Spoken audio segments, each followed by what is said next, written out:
Alright, so chapter 3, section 1, we start talking about exponential functions. Nice definition of exponential functions in our book. But let's get to some of these problems. So a few problems I want to look at, and then I'll do a supplement that'll show working them out. Use the one-to-one property to solve the equation for x. So on this one, I don't see a one-to-one property because I have a base 4 here and a base 64. So we just have to be comfortable with the different bases to recognize that 64 is something with a base 4. And so once we do that, we'll get 4 cubed. So if I have 4 raised to the x minus 9 equals 4 cubed, then those exponents have to be equal to each other. Another one is here's another one that's a one-to-one. This one's more obvious. The bases are already the same.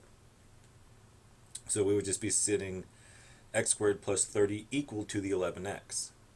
So if your bases are the same, and you have two equivalent expressions, then the exponents have to be equal to the same. And this one gives us some values of 5 and 6. And then number 16, wanted to peek at. Again, recognizing that these are similar. 32 has something in a base 2 form. And so it would be a 2 to the 5th. Where 1/2, I could write that as 2 to the negative 1. Using the negative exponents to help you manipulate them so you can get a one-to-one function. So I'll work those three out on the supplement. But I also wanted to look at the graphs of exponential functions. A lot of times the book, they do e to the x. It doesn't have to be base c. When you're graphing things, it could be 3 raised to the x.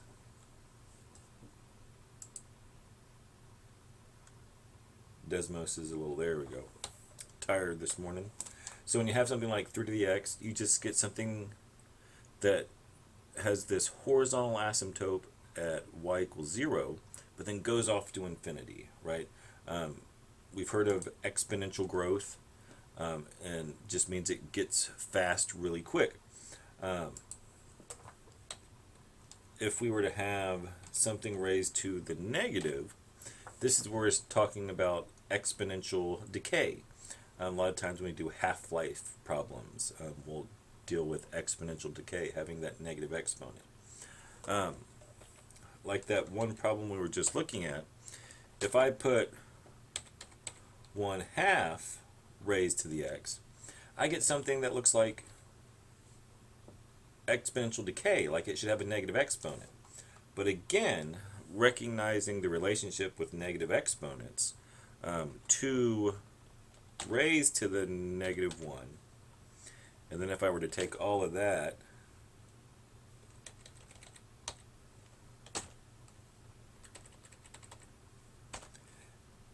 and then raise that to the x, the graphs are the same. They didn't change, right? My red line and my blue line are the exact same thing. So 1/2 is the same thing as 2 to the negative 1. So it really does have that 2 to the negative x look.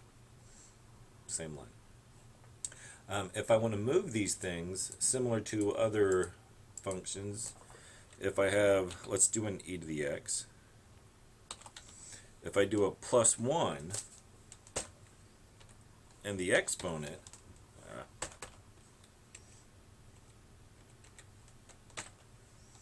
so x plus 1, whenever you have it with your x, it's just a shift to the left.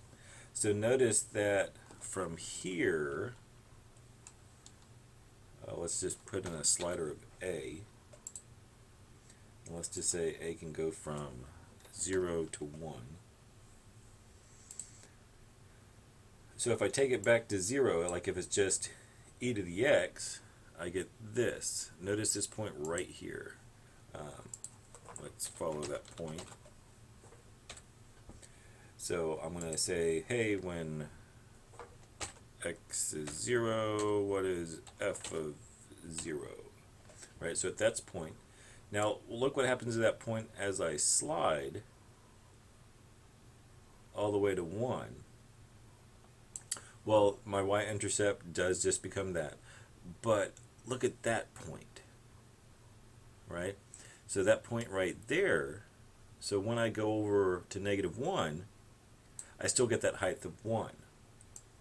We followed a wrong point. We followed the y-intercept. Don't want to do that. I want to follow that point right there, 0, 1. And as I do a plus a, right, since it's with the x, it represents your horizontal shift, and this piece is just going to get closer and closer to -1. Watch that point again, get closer and closer to -1. Again, that's where I have that point, -1, 1. So it just shifted to the left. If I were to do a -5 on the outside, again, that should shift it down 5. And again, now my horizontal asymptote that I did have at y equals 0 is now at y equals -5. Let's put that in there. So our x-axis just basically moved down to there. If I multiply it by 3, it's a vertical stretch. If I multiply it by a negative, it flips across our axis. So again, all of these things are what we would expect of these functions. Same properties. If I multiply by a negative here, I would flip on the y-axis. So play around with graphing different types of exponential functions, but they have the same properties of things that we've already studied. All right, now I'll make a supplement for those 3 problems in Chapter 3, Section 1.